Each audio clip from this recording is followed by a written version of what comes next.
I think we've probably all found ourselves at times working with people, with companies, with various entities that would be termed unlikely bedfellows. That's the subject for today's Daily Summation from Kurt's Religion and Politics. I'm your host. I'm Kurt, and today is Friday, the 11th of March of 2022, that beginning of the weekend, and for a lot of people, the beginning of the Sabbath at sundown today.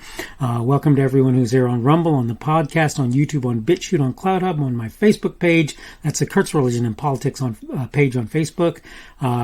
Kurt's Religion and Politics.locals.com, on Minds, MINDS.com, on the Kurt's Religion and Politics group, primarily there, on Parler, Gab, Twitter, wherever else you happen to be seeing me today. And again, the subject for today is unlikely bedfellows, and I use this with a specific thing in mind, a sort of a current events thing in mind, which, as I've said before, is not something you're going to find that I will commonly do, is to talk about current events. But I think it's a good idea to talk about current events and to sort of fit it into the grand scheme as much as I'm able. I'm going to go ahead and go through my notes really quickly so that you have some idea basically what this whole thing is about. That's one of the reasons I try to do that, is it sort of sums up what it is that I'm thinking when I make a particular podcast. If you've been watching my podcast for very long, you're aware I'm loath to name names and tie what I say to current events. I'm going to make an exception so that I can tie what I'm about to say to things that will be more concrete in the minds of those listening. Though I haven't done much research, in fact almost none other than listening to others talk about things, I've come up with a question for which I'd like an answer. Maybe more than one. I think I only did end up with one, but we'll see how that works out. Why didn't Russia move to the Chinese alternative payment processing systems before being essentially forced to do so? I'm sure part of the answer to that is the old standby: people aren't fond of change. I would bet, though, that another part of the puzzle is that the powers that be in Russia looked at how China treats its own citizens and realized that they were likely to find themselves treated likewise by such systems, by the Chinese ways of doing business.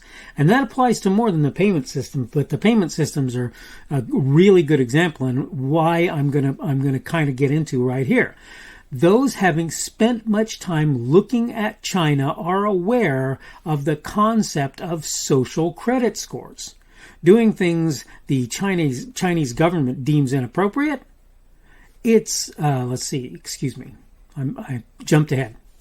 Knock points off your ability to do business of various kinds. Oh, your credit card won't work when you try to go into this particular place. It's true, we're beginning to see such behaviors in the Western world. It's more social media and similar things for lots of us.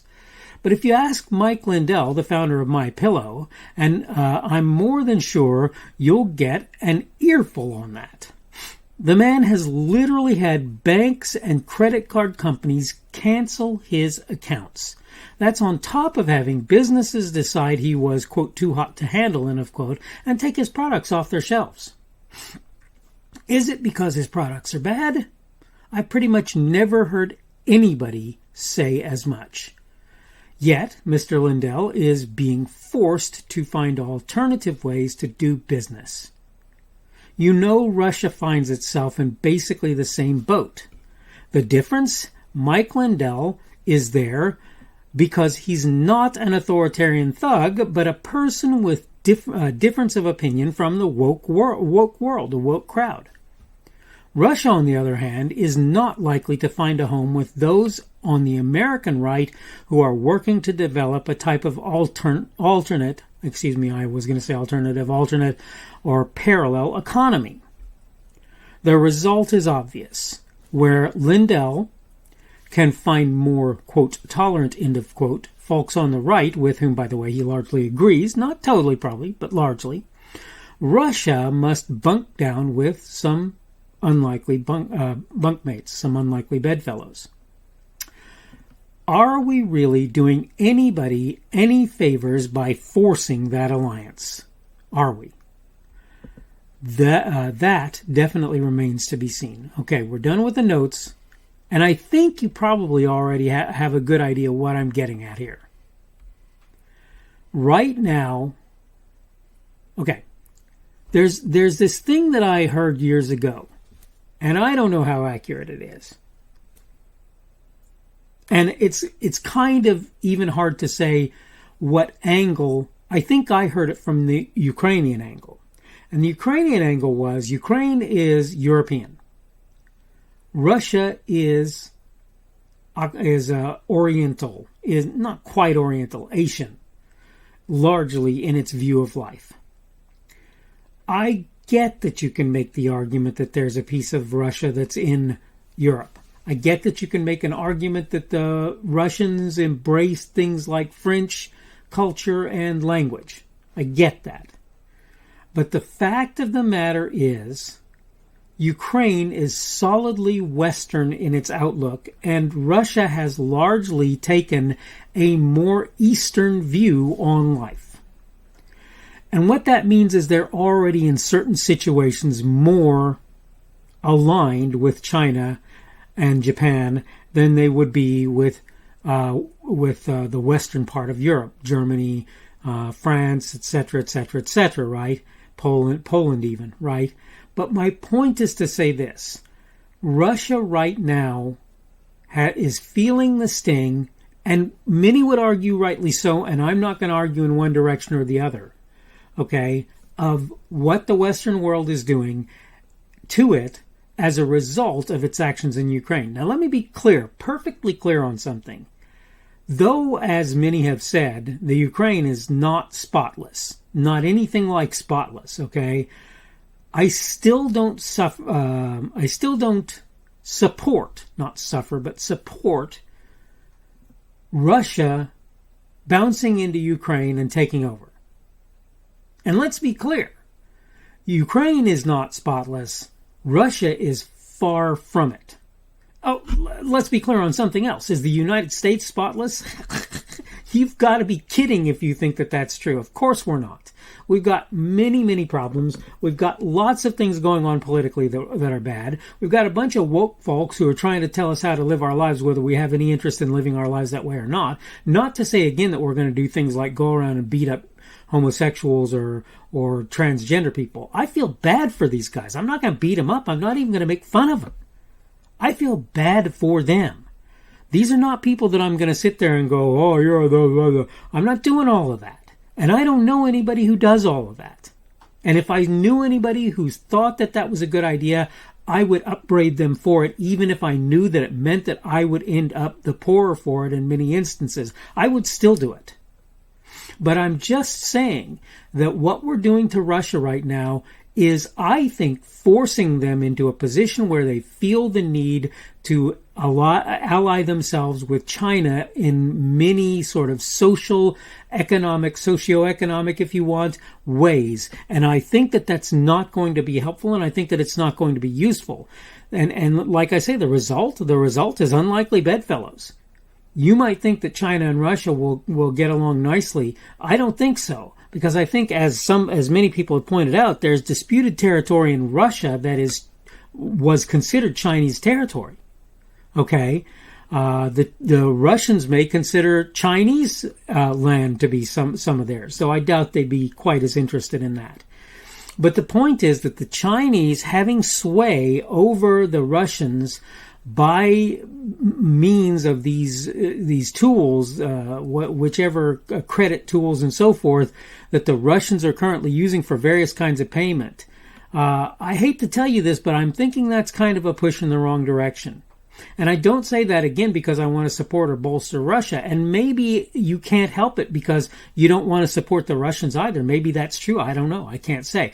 All I know at this point is they feel that the way to deal with that is to work to have some other mechanism by which they can do business, and that's what they're doing at this point. And that's why we have the unlikely bedfellows situation that we have between the Russians and the Chinese. And this is an ongoing thing that you need to consider whenever you start talking about world politics.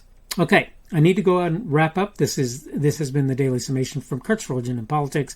I'm your host. I'm Kurt, and today is Friday, the 11th of March of 2022, that end of the work week for most folks. Some I know work the weekends. I get that. It's also the beginning of the Sabbath for those who observe the Sabbath at sundown today. Tomorrow will be Saturday, the 12th of March of 2022. That will be the remainder of the Sabbath until sundown tomorrow. For those of you that observe it, I hope you have a good Sabbath. Thank you for being here on Rumble, on the podcast, on YouTube, on BitChute, on CloudHub, on my Facebook page, which would be the Kurt's Religion and Politics Facebook page, on locals.com, kurtzreligionandpolitics.locals.com to be more specific, on minds.com, typically on the Kurt's Religion and Politics group there, on Parler, on Gab, on Twitter, or wherever you happen to be catching me today.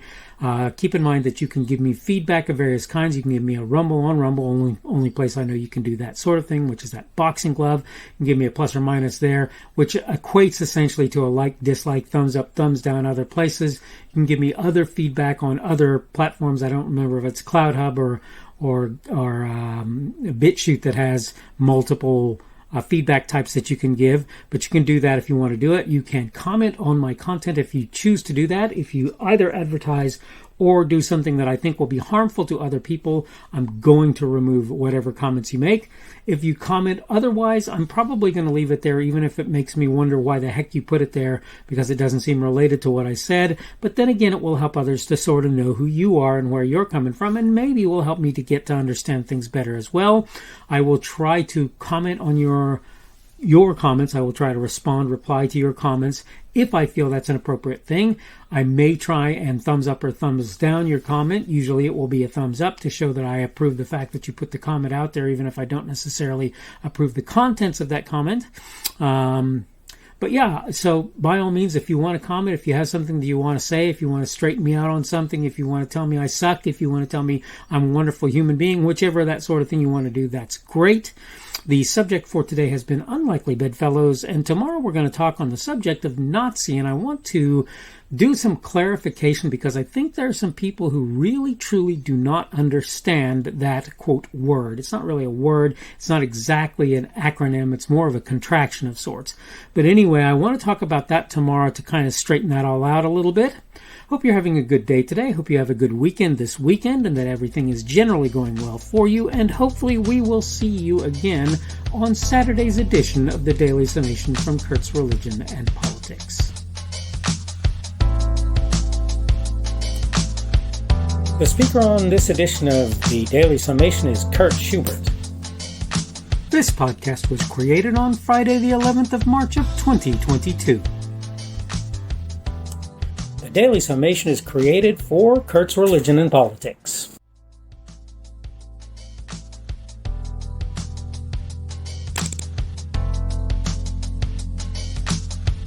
Thanks for watching this edition of the Daily Summation from Kurt's Religion and Politics. I hope you found it entertaining or instructional, or maybe both. If you want to see more from me, you can go to blogs.kpschubert.com. That's blogs.kpschubert.com. I am on Twitter, Parler, and Minds.com. My handle on each of those is @kpschubert. That's @kpschubert. I have a Rumble and a YouTube channel. They are the Kurt's Religion and Politics channels on Rumble and YouTube. I have a Facebook page. The Facebook page is Kurt's Religion and Politics as well. I am on Patreon. If you want to support me, that's one of the better places you can do that. And you will find me at Kurt's Religion and Politics on Patreon. I have a podcast. The podcast is podcasts with an S, .kpschubert.com. That's podcasts.kpschubert.com. I think you should be able to find me with relative ease on Apple Podcasts, Google Podcasts, and Spotify as well. The best way I find to do that is to look for Kurt's Religion and Politics. You can try to use the Daily Summation. I find that it doesn't work as well as a general rule, but you can always try that. I'm glad to have you aboard today, and hopefully we will see you again tomorrow.